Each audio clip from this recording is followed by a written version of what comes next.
The pit toilet, the pit toilet, the pit toilet. I hated it growing up. And those cockroaches, oh my God.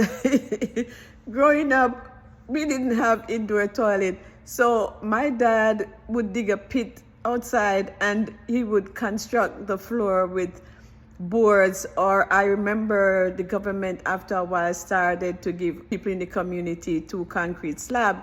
So sometime that's what he would put together, and then he would use boards to create the seat. So, you could sit on to use the toilet. But boy, I remember the cockroaches was always under the seat.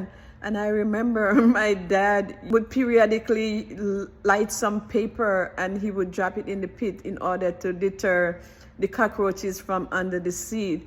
But boy, I was so scared because, man, I was just so scared. And I remember we didn't even have toilet paper. Our toilet paper was pieces of glitter paper or a piece of brown paper bag that you would rub in your hand to soften it. And that was our toilet paper.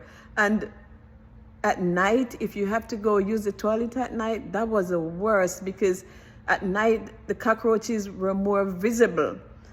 And I remember my torch came into play at this time again, because of course, as I mentioned before, we didn't have electricity. So going to the toilet at night was dark. So I would use my torch as a source of light to take me to the toilet. And then while I was using the toilet, of course, I had it still, lit. And then once I finished, then I would use it to get back into the house. But boy, looking back now, that really grosses me out. This is one childhood memory that I hated growing up. But one thing I must say, our toilet was kept super clean. Every week or twice a week, that toilet has to be clean. The floor was, wiped down with soap and water and polished and clean. Even the seat was polished and clean.